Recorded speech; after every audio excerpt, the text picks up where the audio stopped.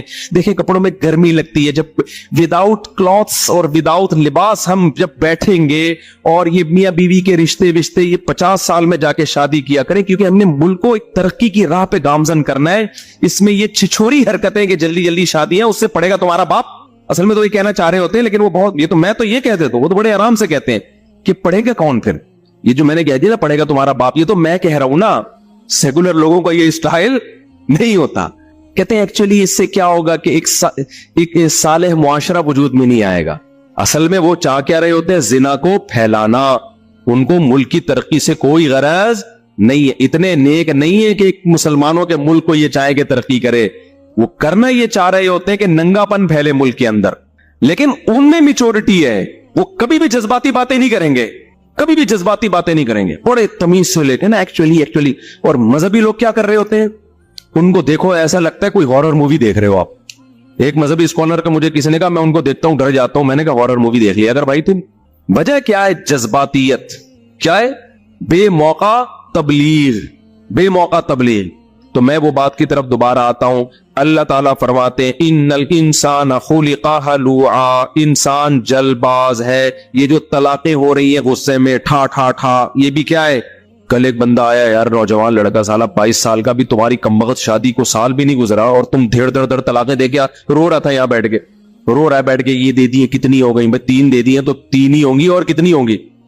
تو اس سے میں پاگل ہوئے میں بالکل, جو بات آتی ہے دھڑ دھڑ دھڑ کر کے نکال دیتے ہیں.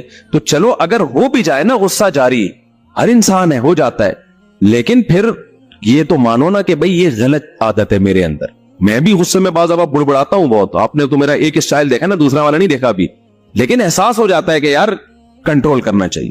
ہمارے نبی سے بھی ایسا ہوا. حدیث میں آتا ہے ایک صحابی آئے, ایک عرب کے وہ تھے نا کوئی, انہوں نے نئے مسلمان ہوئے تھے, انہوں نے نبی صلی اللہ علیہ وسلم سے نا آ کے کچھ صدقے کی چیز مانگی, مجھے یہ صدقہ دے دے. آپ صلی اللہ علیہ وسلم نے فرمایا اللہ کی قسم تجھے نہیں دوں گا, میں اللہ کی قسم تمہیں نہیں دوں گا. اس کے بعد آپ صلی اللہ علیہ وسلم کو خیال ہوا کہ میں نے قسم مجھے یہ نہیں اٹھانی چاہیے تھی. دیکھو ہمارے نبی کی سیرت میں سب کچھ ملے گا, تاکہ اگر ہم کبھی ایسی قسم اٹھا لیں جو مناسب نہیں تھی, ہمیں بعد میں خیال آئے کہ یار ٹھیک نہیں ہے, تو اس کی بھی مثال ہمیں نبی کی سیرت میں ملے کہ یار نبی نے بھی ایک دفعہ قسم اٹھا لی تھی, اللہ کی قسم تجھے 1 درہم بھی نہیں دوں گا, لیکن نبی کو فوراً خیال آیا تھوڑی دیر کے بعد کہ ایسا نہیں ہے, اس کو دے دینا چاہیے. پھر آپ نے دوبارہ اس کو بلایا اور ان کو صدقے کا حکم دیا.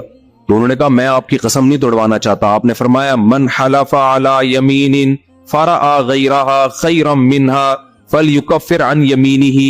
آپ صلی اللہ علیہ وسلم نے فرمایا جس نے کسی بات پہ قسم اٹھا لی, بعد میں خیال ہوا نہیں اٹھانی چاہیے تھی, احساس ہو گیا, اجتہادی غلطی کہتے ہیں نا اس کو. اس وقت آپ کی رائے یہ تھی, بعد میں آپ کی رائے چینج ہو گئی, تو آپ نے فرمایا کوئی بات نہیں, قسم توڑ دو اور کفارہ ادا کر دو. صدقہ نہ کرنے کی قسم اٹھانا, تو آپ صلی اللہ علیہ وسلم کو احساس ہوا بعد میں کہ بھئی مجھے ان کو دے دینا چاہیے, رائے تبدیل ہو گئی.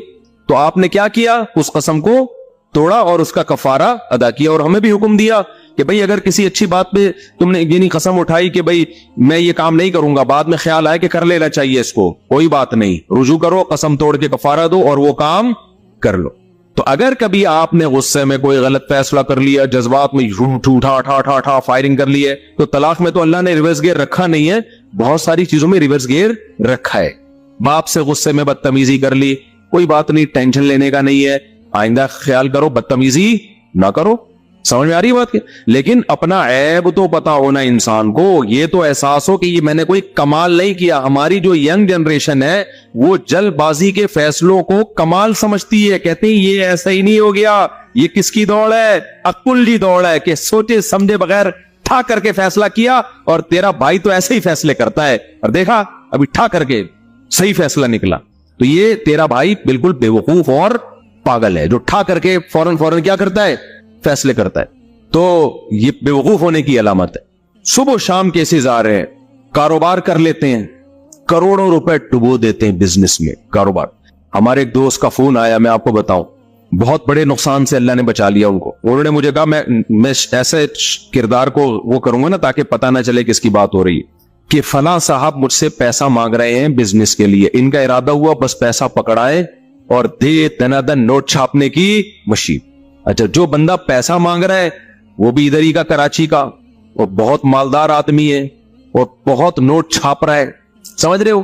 انہوں نے مجھے فون کیا کہ آپ کے علاقے کا کراچی کا ایک بندہ ہے, بہت پیسے والا ہے, مجھ سے پیسے مانگ رہا ہے اور کہہ رہے کاروبار میں پیسہ لگاؤ, آدھا پروفٹ تمہارا آدھا میرا.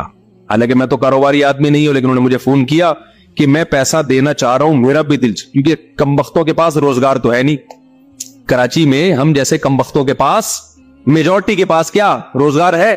تو جو بھی سنہری باغ دکھاتا ہے نا, بس یہ میرا مکان بیچ کے بھی تو لے لے, ٹھیک ہے نا. اتنا نیک آدمی ہے. اور بھائی تجھے پہلی بات یہ کہ آپ کو یہ کیسے پتا چل گیا کہ یہ نیک ہے؟ کیا خیال ہے کیسے پتا چل گیا کہ یہ نیک آدمی ہے؟ جب تک معاملات نہیں ہوں گے آپ کسی کے چہرے کو دیکھ کے فیصلہ کرو گے کہ نیک ہے. کہہ رہے نہیں وہ اتنا زبردست ماشاءاللہ ان کی داڑھی اور متشرع. ارے کیا 2 نمبر آدمی داڑھی نہیں رکھ سکتا؟ کیا ہو سکتا ہے یہی بزنس ہو, داڑھی رکھ کے لوگوں سے پیسے نکالنا؟ تو یہ 2-3 دن پرانی بات ہے, زیادہ پرانی بات نہیں ہے. وہ کہنے لگے میں نہ ان کو میں دینا چاہ رہا ہوں, بس مجھے پتہ نہیں کیا خیال آ گیا رات کو 2 بجے آپ کو, میرے دوست ہے نا, کہ میں ایک دفعہ آپ سے مشورہ لے لوں. میں نے کہا جب مشورہ لیا ہے نا تو پھر میں آپ کو صحیح مشورہ دوں گا. میں نے کہا ذرا مجھے یہ بتاؤ اس کی اپنی پراپرٹیاں کتنی ہیں, اس بندے کی اپنی پراپرٹی کتنی ہے؟ پتا چلا جی بحریہ ٹاؤن میں اور فلاں جگہ. اب ہو سکتا ہے لاہور کا واقعہ ہو, میں کراچی کا کر کے بتا رہا ہوں, یا اسلام آباد کا ہو, میں تاکہ ایسا نہ ہو اس بندے کو لوگ سنائے دیکھ تیرے بارے میں بات ہو رہی ہے. میں نے کہا آپ اس سے یہ بولو کہ اپنی یہ پراپرٹی جو تمہارے استعمال میں نہیں ہے یہ بیچو, اور مفتی صاحب نے مشورہ یہ دیا ہے کہ یہ والا پورا پیسہ لگا دو, اور مفتی صاحب نے کہا پورا پروفٹ خود رکھو. میں نے کہا مزہ آ جائے گا نا, وہ خوشی سے بے ہوش ہو جائے گا. یار مفتی صاحب نے ابھی آدھا پروفٹ کسی اور کو دینا پڑ رہا ہے, اور اپنا پلاٹ بیچ کے اپنا کاروبار میں لگاؤں گا, پورا پروفٹ میں رکھوں گا. میں نے کہا خوشی سے بے ہوش ہو جائے گا وہ, مجھے پتا تھا نہیں ہوگا. تو اس نے ایسا ہی کیا, اس نے کہا یار وہ میرا نام نہیں لیا, اس نے کہا ایکچولی وہ مفتی کسی سے میں نے مشورہ کیا تو آپ کا سنا یہاں 2-3 جگہوں پہ بڑی بڑی پراپرٹی ہے. انہوں نے کہا ہے تو ایسا کرے آپ وہ پراپرٹی بیچیں, اپنے کاروبار میں لگائیں, اور جو پروفٹ ہوگا نا پورا آپ رکھیں. مشورے کا بھی مجھے نہیں چاہیے. میں نے کہا اس کا جواب دیکھو کیا دیتا ہے وہ, اس کا جواب دیکھو. تو انہوں نے مجھے بتایا کہ اس کا جواب ہی آیا ہے کہ نہیں ایکچولی وہ تو میں نے اپنے مستقبل کے لیے, فیوچر کے لیے رکھا ہوا ہے, وہ تو ایسا نہیں ہے کہ میں اس کو بیچوں اور ایکچولی ایسا. میں نے کہا یہ الو بنا رہا ہے, دنیا میں اس سے بڑا بے وقوف کوئی نہیں ہے جس کو پتا ہے کہ میرے کے لیے پیسے ڈبل ہو جائیں گے پھر بھی کسی اور کے لگا رہا ہو, اپنے نہ لگا رہا. وہ تمہارے لگا اس لیے رہا ہے, اس کو پتا ہے ڈوب بھی سکتے ہیں اور ڈبل بھی ہو سکتے ہیں, بلکہ غالب یہی ہے کہ ڈوبنے کا پورا چانس ہے, 1% چانس ہے کہ پیسے مل جائے. تو دیکھو کتنے ایک آدمی کو کتنے بڑے نقصان سے بچ گیا نا. یہ کیا تھا, تھوڑا سا مشورہ کر لیا. اور میرا آپ سب لوگوں کو یہ مشورہ ہے, بغیر کسی کال کے مشورہ دے رہا ہوں کہ اگر آپ نے اپنے پیسے کسی کو کاروبار میں دے دیے, اسی وقت انا للہ و انا الیہ راجعون پڑھ کے اس سے مطالبہ بھی مت کرو, بھول جاؤ, گئے خام خواہ میں ٹینشن ہوگی بلڈ پریشر کے, جب بن گئے تو صدقے کی نیت کرو, بولو چور لے گیا, ڈاکو لے گیا. دنیا میں اس سے بڑا بے وقوف کوئی نہیں جو دوسرے کو پیسے دے, اور یہ امید, پاکستان کی بات کر رہا ہوں, اور یہ امید لگا کے بیٹھے کہ مجھے اب اس سے کیا ملے گا. اور اگر نفع دے رہا ہے نا بہت ڈینجرس ہے, نفع اگر دے رہا ہے نا سمجھ لو اب یہ تمہیں ڈسے گا. کیوں؟ نفع دے کے وہ اعتماد بحال کر رہا ہے کہ بیٹا ابھی 1 کروڑ دیا ہے, میں تجھے نفع دے کے اعتماد یہ بحال کر رہا ہوں کہ اب تو 10 کروڑ دے گا.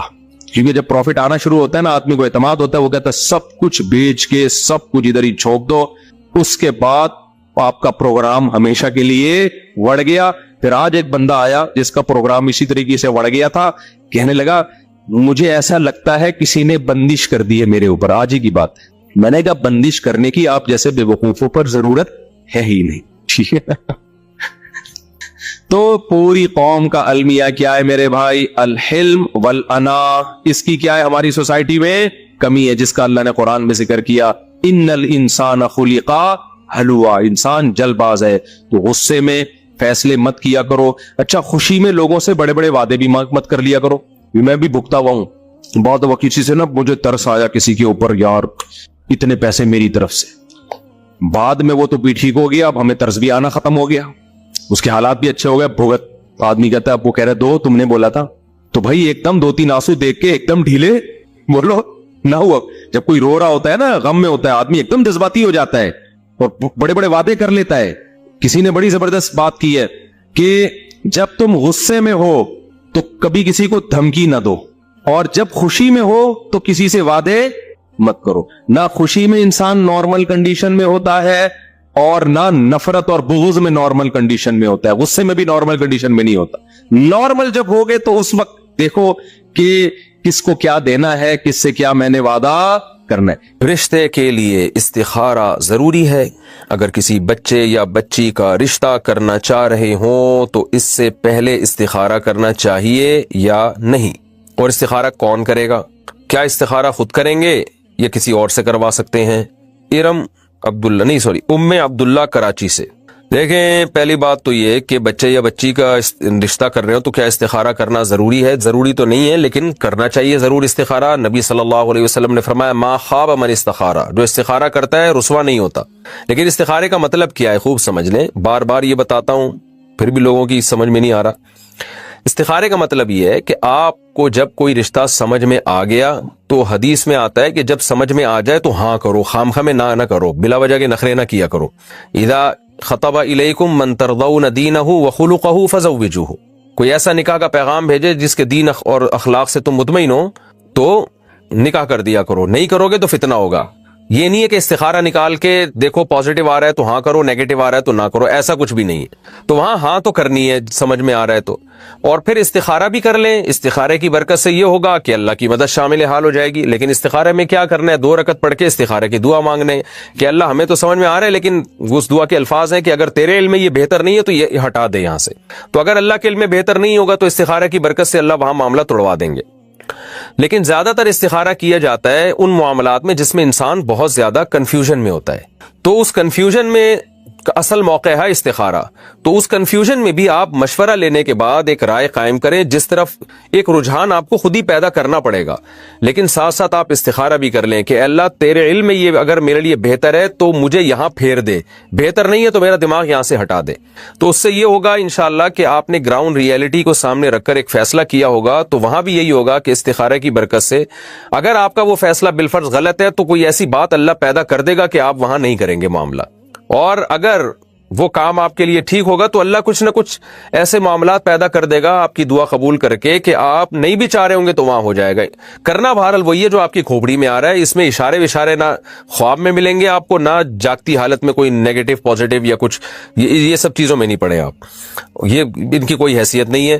اور اگر آپ کو یہ پازیٹو نیگیٹو نظر بھی آ گیا تو یہ شیطانی خیالات بھی ہو سکتے ہیں. اللہ کی طرف سے کوئی استخارے کے بعد سگنل ملنے کی کوئی گارنٹی نہیں ہے, کچھ بھی نہیں ہے. کسی اور سے بھی کروا سکتے ہیں تو استخارہ خود کریں, کسی اور سے کروائیں گے تو کیا کرے گا وہ بیچارہ, وہ آپ کو کوئی یہ تھوڑی بتائے گا کہ ہاں آیا ہے یا نہ آیا ہے. اگر وہ بتا رہا ہے کہ استخارے میں ہاں ہے تو پھینک رہا ہے وہ لمبی لمبی, اس کی بات نہ سنیں آپ, ٹھیک ہے نا. تو خود ہی کریں زیادہ بہتر ہے. کوئی اور کر لے تو کوئی اور آپ کے لیے یوں دعا کرے گا اللہ اس کے دماغ کو ایک طرف لے جا, جہاں یہ بہتر ہو وہاں مقدر کر دے. وہ بھی تو یہی کرے گا نا, تو آپ کر لیں یہ کام. لیکن لوگ یہ دوسرے سے کرواتے ہیں, وہ سمجھتے ہیں کہ وہ زیادہ اچھا نکال کے دے سکتا ہے کچھ اشارہ, تو استخارے میں کچھ بھی نہیں نکلتا, یہ خوب سمجھ لیں. استخارے کا طریقہ کیا ہے, استخارہ کیسے کرنا چاہیے, اس کا صحیح طریقہ بھی بتا دیں. یہ وہی ہے جو میں نے بھی بتایا ہے. یہ سوال اسی سوال کے ساتھ جوڑ لیں آپ, اسی جواب کے ساتھ. 2 رکعت پڑھنی ہے, وہ حدیث میں جو دعا آئی ہے بہشتی زیور میں وہ دعا لکھی ہوئی ہے حدیث کے حوالے کے ساتھ. تسہیل بہشتی زیور جامع رشید والے چھاپتے ہیں, وہ کتاب ضرور گھر میں رکھیں. نہیں تو آج کل نیٹ پہ سرچ کر لیں, اس پہ بھی آ جاتی.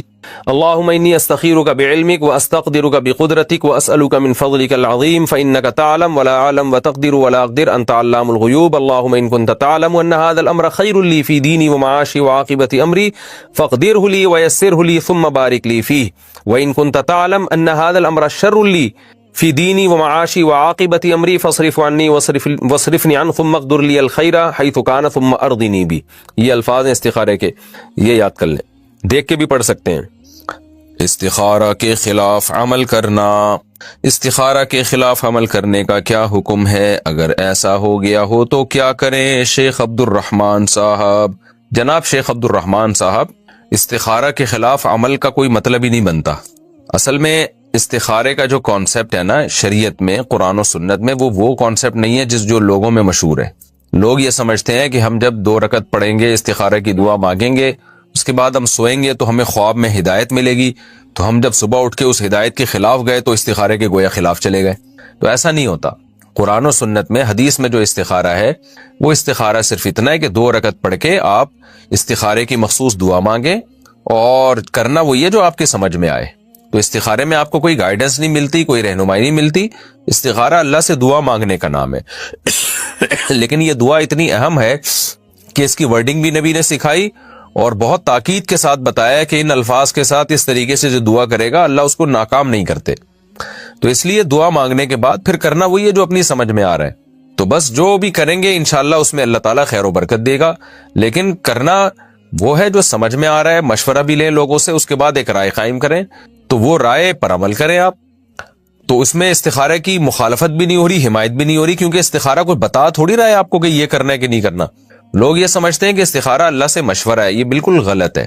تو اللہ سے مشورہ نہیں ہے کہ اس کے خلاف نہیں جا سکتے آپ۔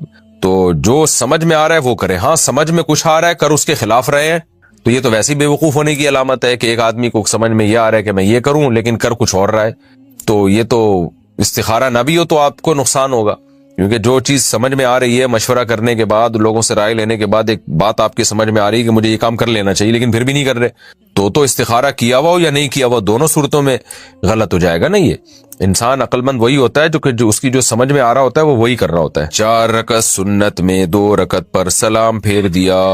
ایک شخص نے عصر یا عشاء سے پہلے کی 4 رکعت سنت کی نیت باندھ لی، پھر 2 رکعت مکمل کرنے کے بعد نماز کھڑی ہونے لگی تو سلام پھیر لیا، تو کیا اس کو بعد میں باقی بھی پڑھنی ہوگی یا نہیں؟ محمد عمیر لاہور سے۔